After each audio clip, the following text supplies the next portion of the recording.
The 5 Orange Pips. Chapter 1. The Story of Uncle Elias. In September 1887, my wife was visiting some of her family. So I was staying with my old friend, Sherlock Holmes, in Baker Street. It was a windy, stormy evening, and the rain was falling heavily outside. Suddenly, there was a knock at the door. I looked at my friend in surprise. "Who can this be?" I asked. "If he comes on business in this weather, it's important," said Sherlock Holmes. "Come in," he called. A young man came in. He looked wet, tired, and worried. "I've come to ask for help," he said.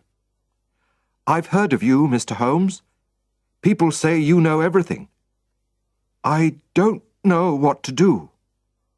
"Well, sit down," said Holmes, "and tell me about yourself." The young man sat down and put his wet feet near the fire. "My name is John Openshaw.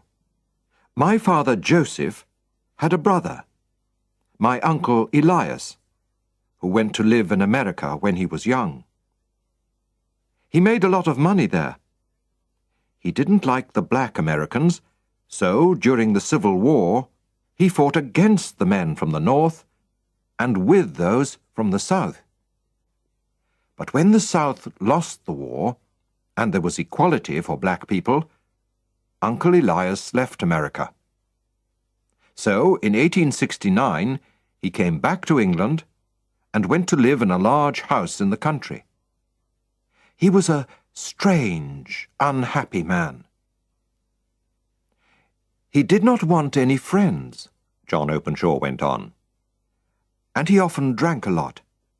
But he liked me, and when I was 12, I moved to Uncle Elias's house. He was very kind to me. I could go anywhere in the house.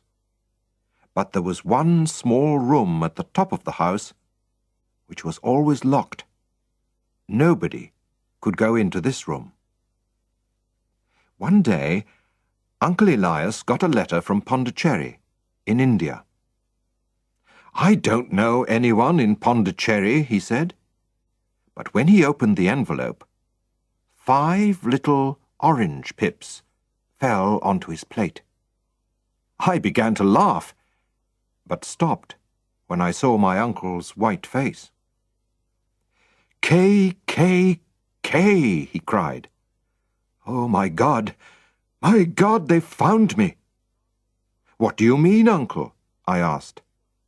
"Death," he cried, and ran upstairs.